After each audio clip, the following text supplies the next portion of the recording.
La idea de este audio es tratar el texto de Kregel que teníamos para este jueves, en el que desarrolla algunas cuestiones vinculadas a los planteos de Keynes y Kalecki, fundamentalmente.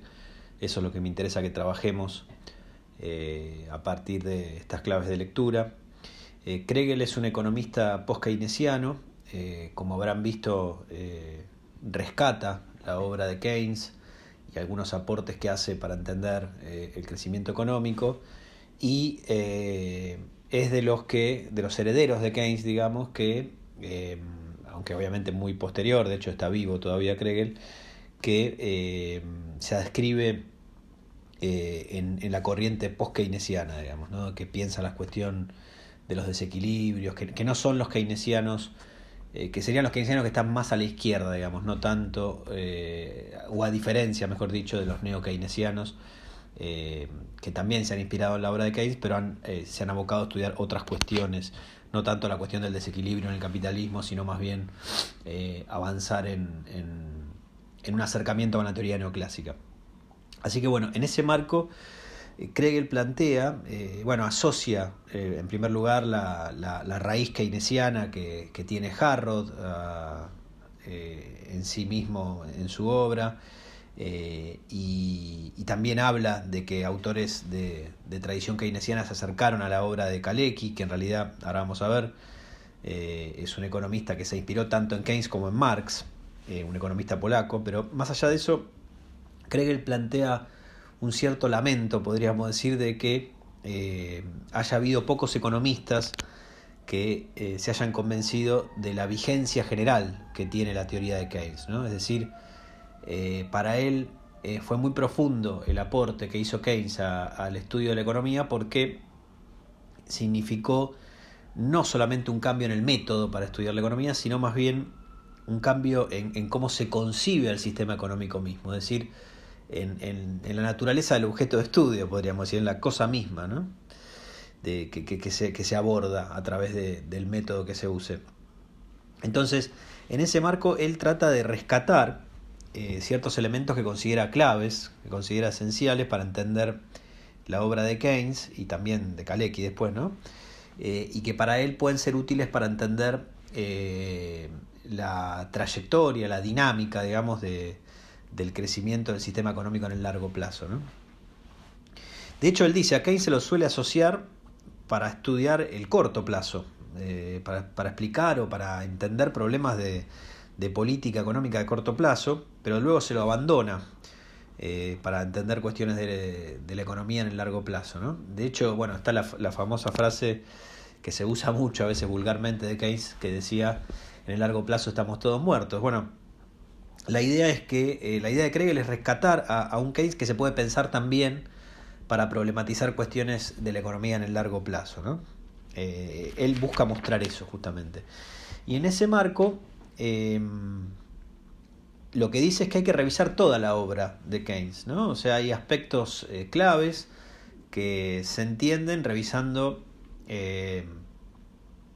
aspectos claves para pensar el crecimiento económico, que se entienden revisando toda su obra, no solamente la teoría general de la ocupación, el interés y el dinero, que es su obra central, sino también el tratado sobre el dinero, que es incluso sobre el cual él después va a armar un esquema que le permite entender el crecimiento o ciertos aspectos del crecimiento económico.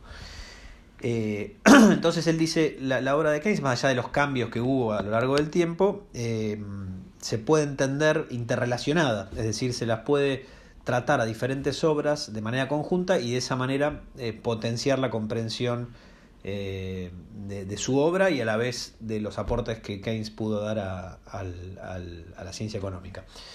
Bueno, el primer aspecto trascendente que destaca en ese marco de la obra de Keynes es que Keynes integra el dinero a la teoría del producto total, a la teoría de la producción, ¿no? Y esto es interesante porque Kregel dice incorporar el dinero a la teoría de la producción se asocia comúnmente con que Keynes está refutando la ley de Say, cosa que él hace efectivamente, ¿no? La ley de Say, recordemos, se suele simplificar diciendo la oferta crea su propia demanda, ¿no? Ese postulado que en el fondo lo que dice es que el total de los costos de producción debe gastarse necesariamente por completo en la compra de productos. Es decir, la idea de que la demanda global de bienes y servicios tiene que ser igual a la oferta global, ¿no? Para cualquier nivel de producción y ocupación.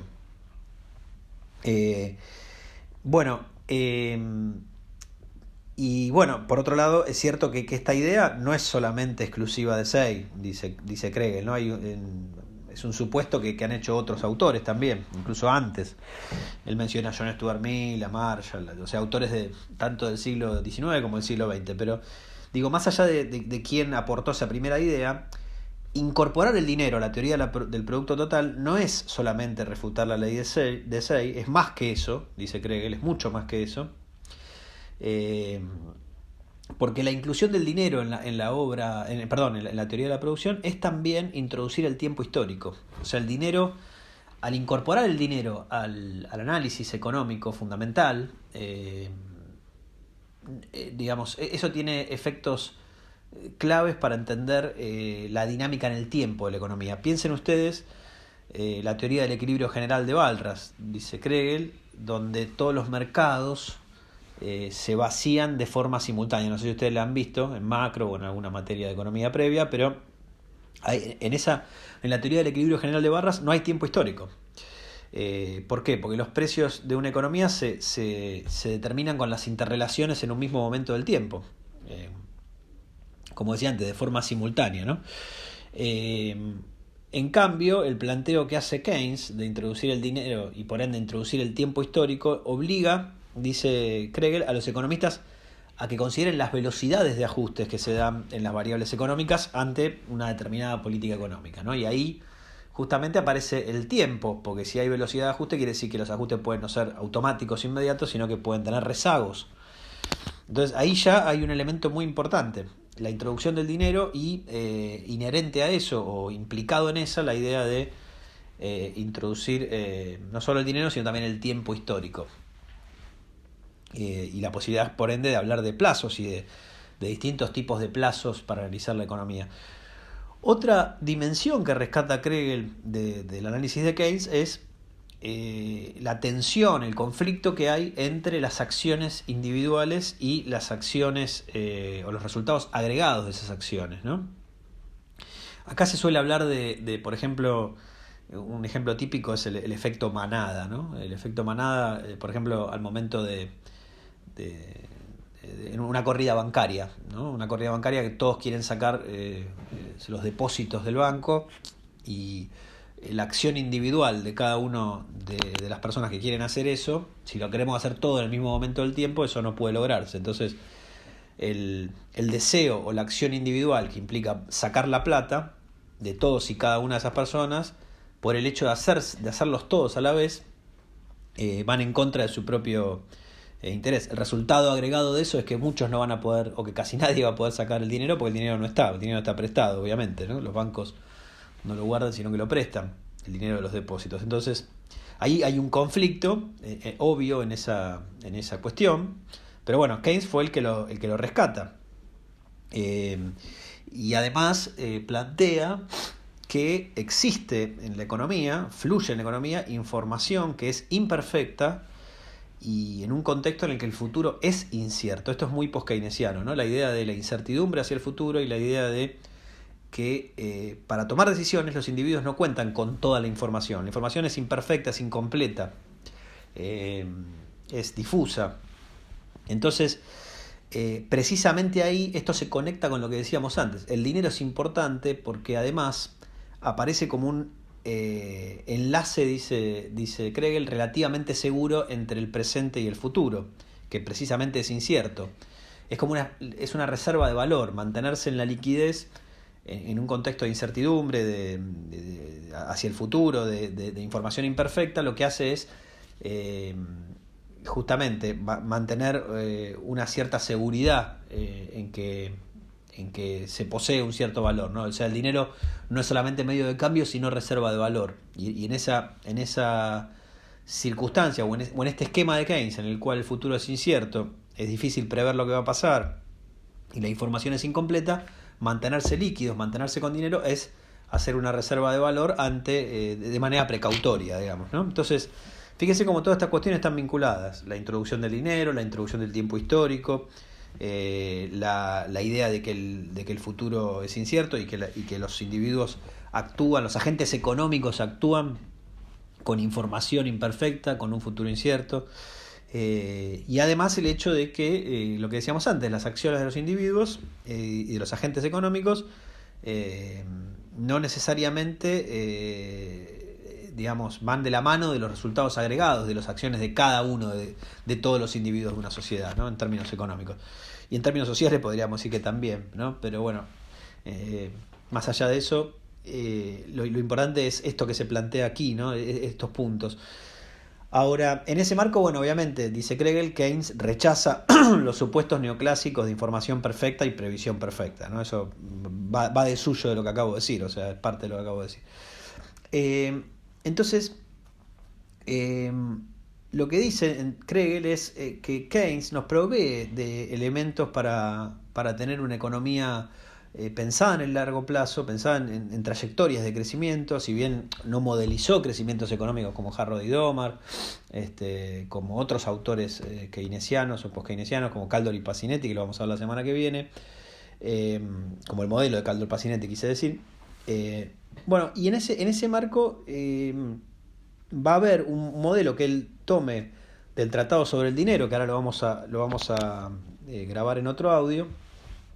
Pero justamente ahí piensa una economía dividida en sectores y analizando un flujo de la renta en esa economía, entre diferentes actores, entre diferentes decisores, podríamos decir, donde hay un sistema interdependiente económico, ¿no? Y ahí uno puede pensar en un protomodelo en términos de cómo los conocemos a los modelos de crecimiento económico. Pero antes de ver eso, un último punto que implica, que es muy importante para entender también el sistema económico y las trayectorias de crecimiento económico, es cuando Kregel dice que Keynes rechaza la idea de pensar a las decisiones de ahorrar e invertir de manera semejante, como si tuvieran los mismos fundamentos, las mismas razones.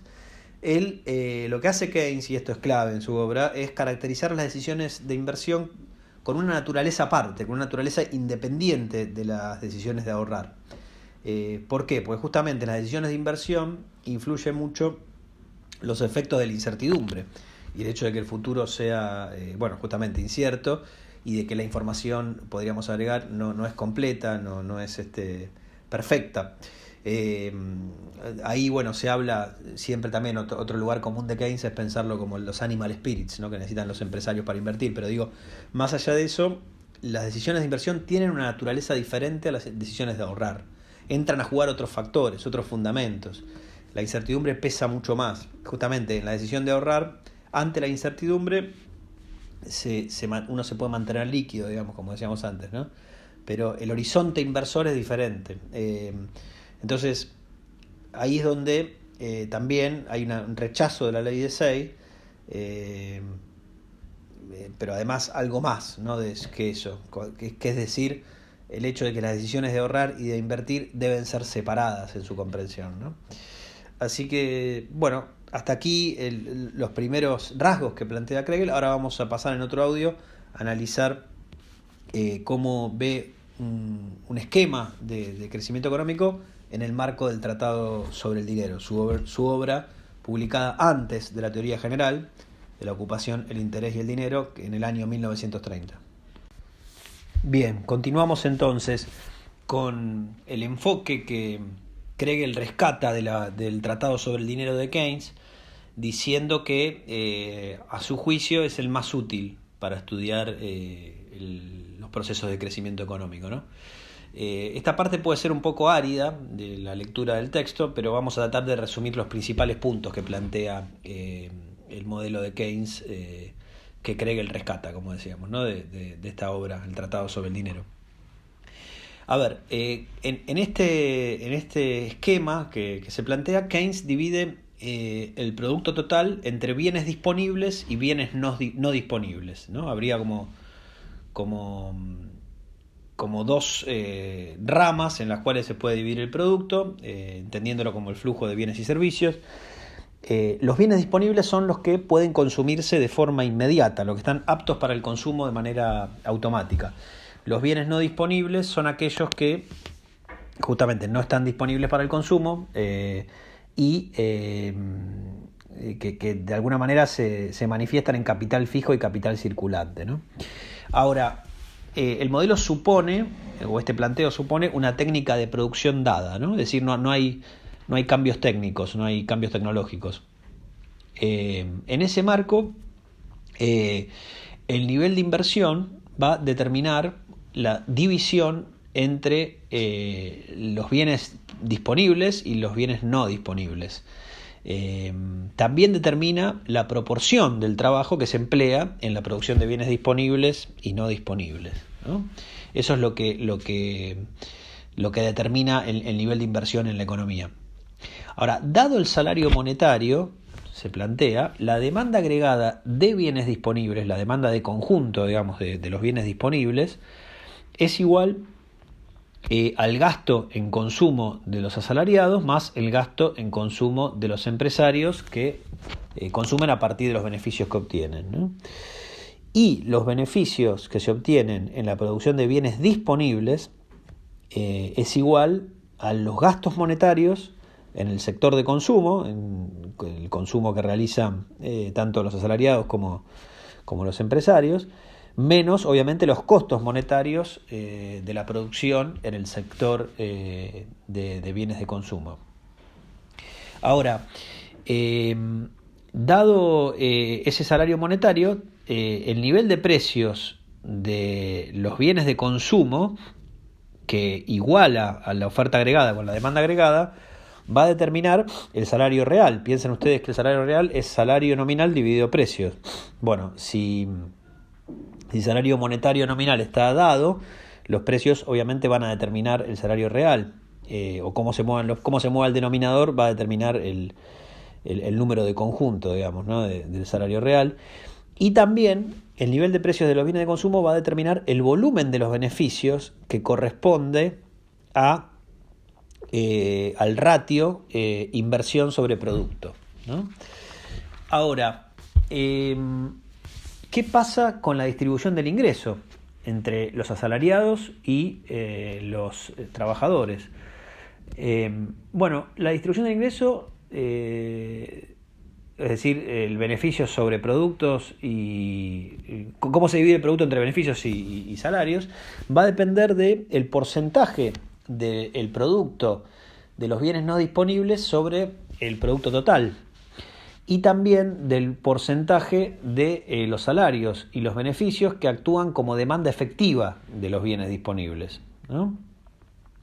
O sea, acá detrás de esto está la inversión como porcentaje del producto, la tasa de inversión en la economía, podríamos decir, como porcentaje del producto total, y la propensión a consumir, que en última instancia es la que se efectiviza en la demanda efectiva, ¿no?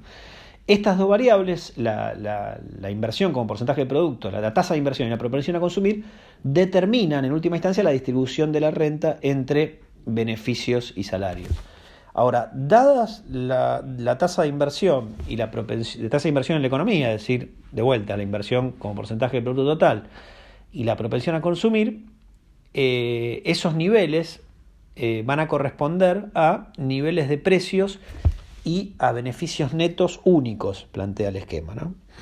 Y dado el nivel de precios, el ahorro se iguala a la inversión, es decir, acá se considera los salarios más los beneficios no usados para demandar el producto disponible, el output disponible, eso sería el ahorro, ¿no? La suma de salarios de vuelta y beneficios que no se usan para consumir bienes disponibles, se tiene que igualar al valor del output no disponible, al valor del producto no disponible, o sea, la inversión, ¿no?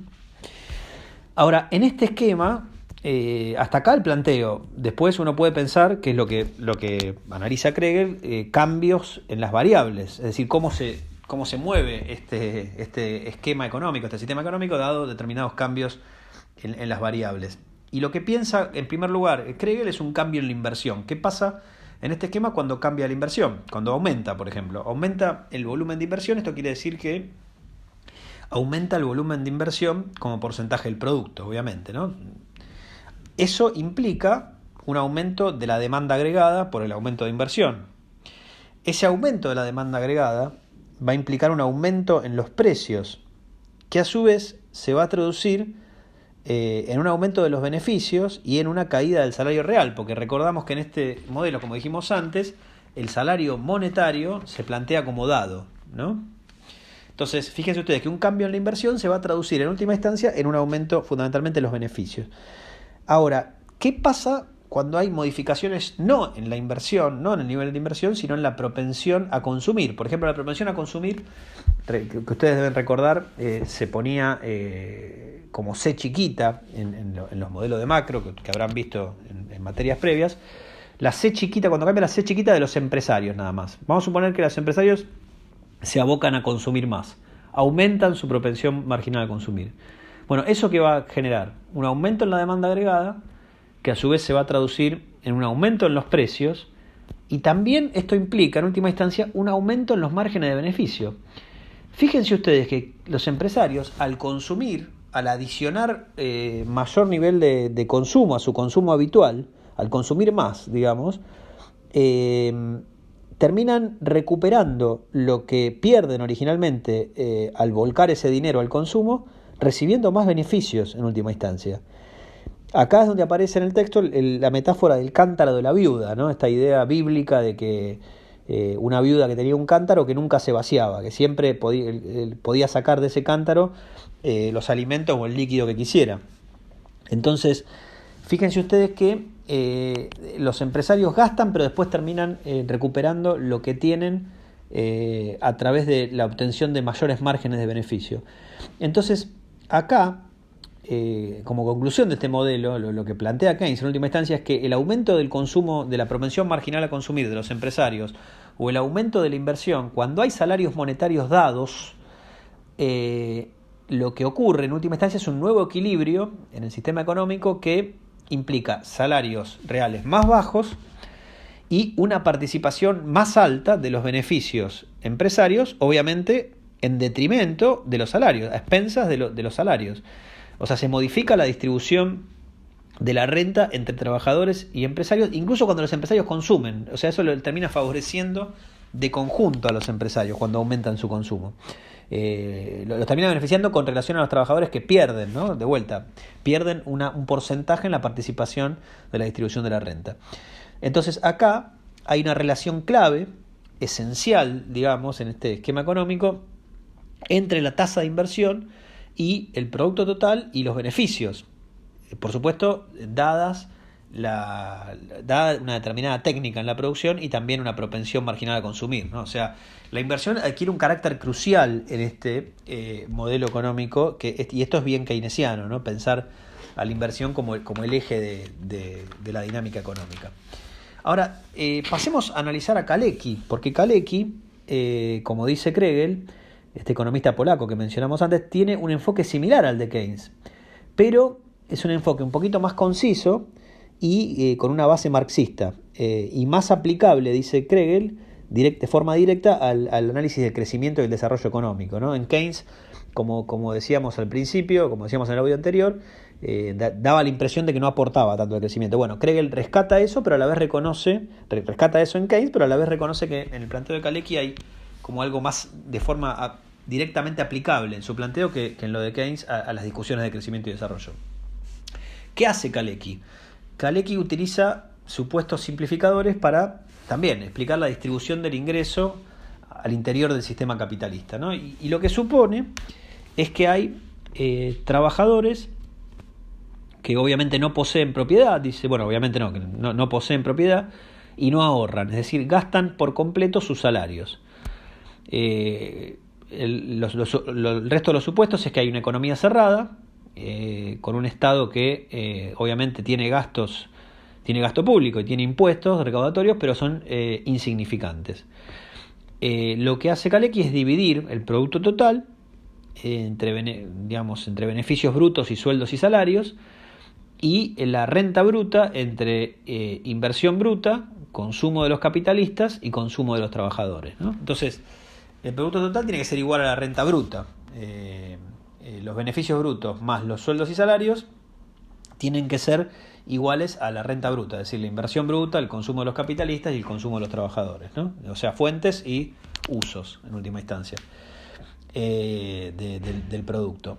Ahora, despejando, él llega a, y teniendo en cuenta que los salarios se consumen por completo, le queda en el esquema, en la ecuación, que los beneficios brutos son igual al consumo de los empresarios más la inversión bruta, porque supusimos que los trabajadores no ahorraban, no poseían propiedad.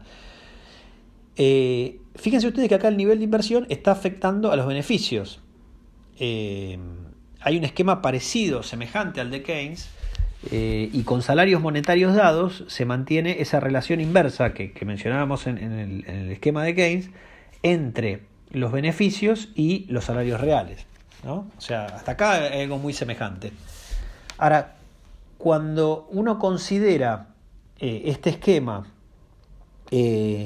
con relación al stock de capital existente en la economía, también puede pensar que lo que hay es digamos, puede pensar los beneficios como porcentaje del stock de capital igual a la inversión como porcentaje del stock de capital, es decir, la tasa de acumulación de capital más el consumo de los empresarios como porcentaje del capital.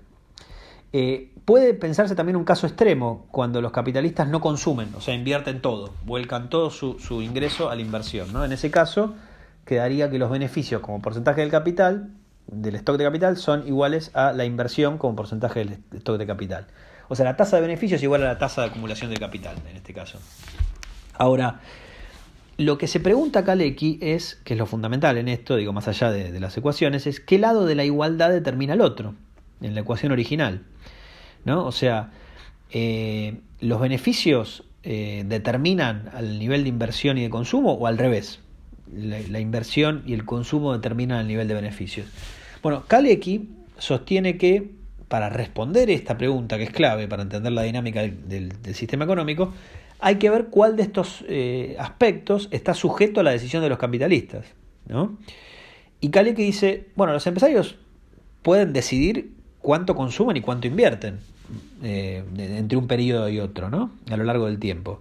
Pero no pueden decidir cuánto ganan, no pueden decidir ganar más, no pueden decidir tener más beneficios en lo inmediato, ¿no? Por lo tanto, en esta igualdad, en esta ecuación, las decisiones de consumo e inversión de los empresarios son las que determinan los beneficios. Lo que aparece como I y C determinan a P, ¿no? A profit sería en este caso, y no al revés. Entonces, en este esquema, fíjense ustedes que hay, como plantea Kregel, una determinación todavía más directa que en el esquema de Keynes de la tasa de beneficios. ¿Por qué? Porque en Keynes, o en el esquema de Keynes del Tratado sobre el Dinero que acabamos de ver, la inversión, el aumento de la inversión se traducía en aumento de precios, a su vez en caída del salario real y en aumento de beneficios, dijimos, ¿no? Ese aumento de los beneficios, en última instancia, implicaba un aumento en los niveles de ahorro en la economía, y ahí se volvían a igualar el ahorro y la inversión, porque justamente ese aumento final en el ahorro que aparece como residuo, ese último aumento del ahorro que aparece como residuo en este esquema termina compensando el aumento original de la inversión, ¿no? Ahora, la distribución de la renta en este esquema de Keynes, habíamos dicho, entre salarios y beneficios, es la que interviene en última instancia al caer los salarios reales con el aumento de inversión para igualar el ahorro y la inversión. O sea, el sistema volvía al equilibrio porque había porque media la distribución de la renta, ¿no? Ante la caída del salario real, porque dijimos que los salarios monetarios estaban dados y por ende el aumento de precios que se daba como resultado del aumento de la inversión terminaba generando este cambio en la distribución de la renta. Ahora, en Kalecki esto no es así. En Kalecki los precios no responden a la oferta y la demanda, sino fundamentalmente al grado de monopolio que existe en la economía, se plantea Kregel, ¿no? Entonces los precios tienen que ver con eso, están determinados por el nivel de monopolización que hay en la economía. Y de hecho, con con un determinado grado de monopolio dado, y con costos constantes, dice Kalecki, hasta el límite de la capacidad, las plantas operan en general con un determinado exceso de capacidad productiva, ¿no? Entonces, en Kalecki, a diferencia de en Keynes, el aumento de la inversión implica un aumento del producto total. Fíjense que no hay resultado, no hay cambios en los precios en este caso. Lo que hay es un aumento del producto total y un aumento de la ocupación, es decir, aumenta el nivel de empleo. Esto se traduce en un aumento de la demanda de bienes de consumo, porque recuerden ustedes que si aumenta el empleo y hay más trabajadores justamente ocupados, recuerden ustedes que los trabajadores, por el supuesto inicial del modelo, gastan todo lo que tienen como salario, por ende, automáticamente va a haber un aumento en la demanda de bienes de consumo. No ahorran, entonces todo eso se vuelca al consumo. Ese aumento de la demanda de bienes de consumo se traduce en un aumento de los beneficios, y ese aumento de los beneficios implica un aumento del ahorro general de la economía como resultado residual, y ese aumento del ahorro justamente tiene lugar hasta que se equilibra con el aumento inicial de la inversión. Entonces, el ajuste en este modelo de Kalecki de todas las variables económicas con relación a un cambio inicial en una de esas variables se da de manera diferente al que se planteaba en Keynes, ¿no? Pero sea como sea, lo crucial acá es pensar la centralidad que tiene la inversión en este modelo y pensar que justamente el aumento inicial de la inversión o incluso del consumo de los empresarios termina traduciéndose en ambos casos en un aumento final de sus beneficios de conjunto, ¿no? Y esto es clave porque muestra cómo en todo caso en un caso hay una distribución de la renta diferente y en otro, en última instancia, hay un aumento de los beneficios como consecuencia del empuje que da la inversión, ¿no? Está esta idea de que los empresarios ganan lo que gastan, dice Kalecki, ¿no? Y los trabajadores gastan lo que ganan, ¿no?